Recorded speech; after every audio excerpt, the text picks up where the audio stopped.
a better approach to acquiring child testimonial evidence in child custody disputes. In Utah child custody disputes, the voices of children are almost always filtered through court-appointed private guardians ad litem, or PGALs, and/or custody evaluators. These intermediaries, who claim to represent what the child told them in interviews without being held accountable for the completeness and accuracy of those claims, are common. I have yet to encounter a PGAL or custody evaluator who will make a sound and visual record of their interviews with the children, an audio and video recording, or with any collateral sources they interview either, but that's a subject for a different video. And they've refused to do it on the record. This is patently unjustified, but boy, how the PGALs and custody evaluators try anyway. What reasons for not recording the interview are asserted? 1. Recording PGAL or custody evaluator interviews with children in custody disputes can undermine the child's sense of safety and candor. But where's the evidence for that? Just the opposite is equally true. A child's sense of safety and candor can be undermined if the interview is not recorded. Now, I get what those against recording mean.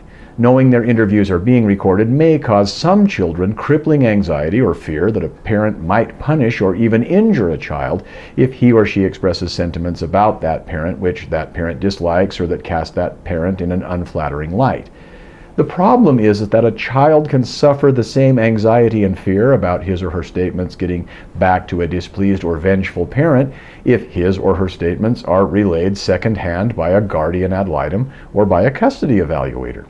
Worse, second-hand accounts may misstate or misconstrue the child's words, whether intentionally or unintentionally, due to a lack of objectively verifiable recording. 2. Knowing their words are permanently recorded could cause children to withhold critical information or feel pressured to align with one parent. Additionally, recordings risk misuse, further exposing the child to parental conflict. But again, the same can be said if the child's own words are not recorded. You can misstate or misconstrue a child's statements or feelings if they're not recorded. PGALs and evaluators are trained to document findings objectively, and their reports suffice for court review without placing undue stress on the child. That's another one. But I can't find any evidence that a skillfully conducted interview of the average or normal child who is old enough and mature enough to engage in an interview subjects that child to undue stress, whatever that means. Additionally, training does not mean that a PGAL or custody evaluator is infallible, incorruptible, and/or unbiased. So what does a second-hand account of a PGAL's custody evaluator's interview of the child suffice mean? Why force upon the finder of fact, that means the judge, the merely adequate, i.e. sufficient, when the complete is easily, safely, and inexpensively within reach? Third, the priority should be preserving the child's emotional well-being and fostering open, honest communication without fear of reprisal or exploitation. But as I showed above, neither recording nor not recording the interview does not prevent reprisal against or exploitation of the interviewed child. It's not the record that's the problem.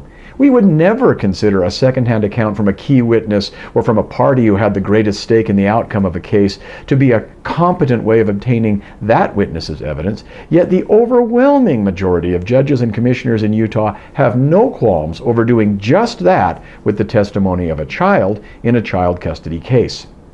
Interview children on the record, ensuring that the children's voices are heard without misrepresentation or other forms of distortion through a second-hand source. These children deserve no less. No one can honestly claim that such willful ignorance of fact subserves the best interest of the child. The problem with current practices? PGALs and custody evaluators act as intermediaries in custody disputes, interviewing children and presenting their findings to the court. However, this process has inherent flaws. Number 1, subjectivity and bias. Evaluators may interpret a child's words through their own biases or agendas, leading to misrepresentation of the child's true feelings or preferences, or exactly what the child said he witnessed. Number 2, human error. As the game of telephone taught us as children, truth and accuracy are quickly and easily lost when conveyed secondhand. Memories fade. A sound and visual recording does not. 3, lack of transparency. Courts rely on evaluators and PGAL reports without an objective record of what the child actually said, leaving room for disputes about the accuracy of the findings and of the evidence underlying them. Number 4, costly and time-consuming. Appointing PGALs or custody evaluators is expensive and prolongs the resolution of custody disputes because of that. The solution? Well, use superior resources we already have at hand. Instead of PGALs or evaluators, judges and commissioners should either interview the children themselves on and for the record, or permit counsel for the parents, one or both, to interview the children on and for the record. Such an approach is superior because 1. Transparency. Conducting interviews on the record ensures an objective and verifiable account of the child's statements. This eliminates questions about whether the child's words were accurately reported or misrepresented or misinterpreted. Number 2, professional standards. Attorneys are trained in questioning techniques and are ethically bound to act with integrity, impartiality, and professionalism. They can frame questions appropriately without leading or intimidating the child, and if there's a record, we know whether they did wrong. If some suggest that a judge or attorney should not be deemed qualified to interview young children without first receiving needed instruction and training on the subject, no reasonable person can object to that. Now, what's needed, however, needs to be truly necessary. We must, however, be careful not to treat interviewing children as some kind of task that only a select and of ludicrously educated few can perform. It's not rocket science. 3, efficiency and accessibility. Utilizing existing judges, commissioners, and attorneys to conduct child interviews on the record will substantially reduce the financial burden on families that PGALs and custody evaluators impose. 4, direct advocacy. By interviewing children directly, attorneys can present the child's voice to the court without relying on intermediaries. This preserves the child's agency while ensuring their own voices, not the voice of a proxy needlessly appointed without the child's knowledge or consent, are heard, and that their rights are thus respected. How it would work? The process would involve child-sensitive interviewing techniques and legal standards. 1, conducting interviews in a neutral, child-friendly environment. 2, making a sound and visual recording of the interviews to provide a complete, objective record. 3, presenting the children's statements to the court as part of the official case record, ensuring their perspective is accurately represented. Addressing potential concerns?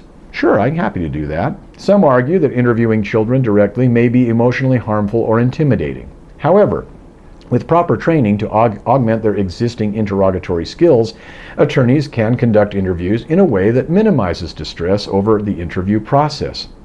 Recording the interview also reduces the need for children to repeat their stories, further protecting their well-being, if there was any real danger to their well-being by being recorded in the first place. In conclusion, replacing PGALs and custody evaluators with judge or commissioner interviews or attorney interviews of children on the record would promote transparency, reduce costs, and ensure the child's voice is accurately heard. This approach respects the child's rights, enhances accountability, and strengthens the integrity of the custody evaluation process. Both courts and the attorneys involved in child custody dispute cases should embrace this proposal as a step toward fairer, less expensive, more expeditious, more evidentially sound, and more overall effective family law proceedings.